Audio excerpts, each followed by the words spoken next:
Magandang araw mga kaibigan. Bigyan natin ngayon ng reaksyon at opinion itong pahayag ni Yusek Claire Castro tungkol sa mass resignation ng cabinet members. Sabi ng tagapagsalita ng Pangulo, dapat daw tayong mga taong bayan matuwa dahil ang mga tamad at korap sa gobyerno ay papalitan na dahil ito daw magbubunga ng katiwasayan, kabutihan ng mamamayan. Okay, pakinggan natin ha. Dapat mas matuwa po ang taong bayan dahil pinapakita po ng Pangulo na sabi nga natin walang uwang sa gobyerno, sa administrasyon, ang tamad at ang korap. Wow! Mas maganda po at dapat tanggapin ng taong bayan na mapalitan ang mga ito ng karapat-dapat sa posisyon. At yun naman po ang kagustuhan ng Pangulo. Ito lahat ay para sa bansa at sa taong bayan. Isa pa. Dapat mas matuwa po ang taong bayan dahil pinapakita po ng Pangulo na sabi nga natin walang uwang sa gobyerno, sa administrasyon, ang tamad at ang korap. Mas maganda po at dapat tanggapin ng taong bayan na mapalitan ang mga ito ng karapat-dapat sa posisyon. At yun naman po ang kagustuhan ng Pangulo. Ito lahat ay para sa bansa at sa taong bayan. Kukumbinsihin daw ni Bibi Sara ang kapatid niya. Dapat mas Okay, kahapon, nung malaman ko yung panawagan na lahat mag-resign, ang first reaction ko po is natuwa. Sabi ko, wow! Good job, Mr. President. At least, may naipapakita na ang seryoso ng Pangulo sa good governance. So natuwa po ako kahapon. Kaya lang habang tumatagal, lalo na nung bandang hapon na yung mayroong okasyon sa Malacanang, nandun ang mga gabinete, nandun pati si Madam Chair Stella Kimbo nandun eh.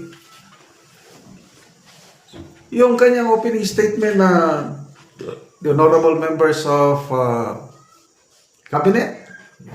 So, sandali. May laman pa bang aking kabinete? Tapos tumawa siya. Oh, ang first impression sa akin, yung ganong tawa, na hindi siya seryoso sa good governance. I'm sorry, yun lang ang yun ang una kong pan. Na ito, drama lang. Ito, parang ipakita lang sa taong bayan. Kasi, reaksyon nila ito sa pagkatalo nila sa eleksyon. Reaksyon nila ito sa magkadugtong ito. Bago May 12 election, bumulusok muna yung rating niya. At naalarma sila. At ang nila is, paano patasin ang rating niya? Paano patasin ang rating? Nakafocus sila ngayon sa pagtaas ng rating. Kasi, yung pagbulusok ng rating ng Pangulo, yung survey ng Pulse Asia, matindi yun. Grabe yung pagsak, 17 points. From 42%, naging 25 na lang. So, sila? Aburido, nataranta. Kailangan patasin. Tapos nagka-election pa. Yung sinasabi sa survey na mababa ang kanyang rating, nagmanifest sa eleksyon. Lahat ng kandidato niya sa Partido Federal ng Pilipinas na talagang in-endorse pa niya personally. Ito ang kandidato natin, sabi niya kay Abalos, sabi niya kay Tolentino, kay Pacquiao. Wala. Otso diretso, kakaunti ang nanalo yun. Doon sila nagmata. Plus, isa pa, yung absentee voting ng men and women in uniform. Naku, pero mo yan, commander-in-chief ka. Ikaw ang nagbibigay ng utos sa iyong mga sundalo at pulis. Tapos, ang iboboto nila, yung kalaban mo sa politika. That's something. Nakakaano yun. Shocking. Kung ako ang Pangulo, yun.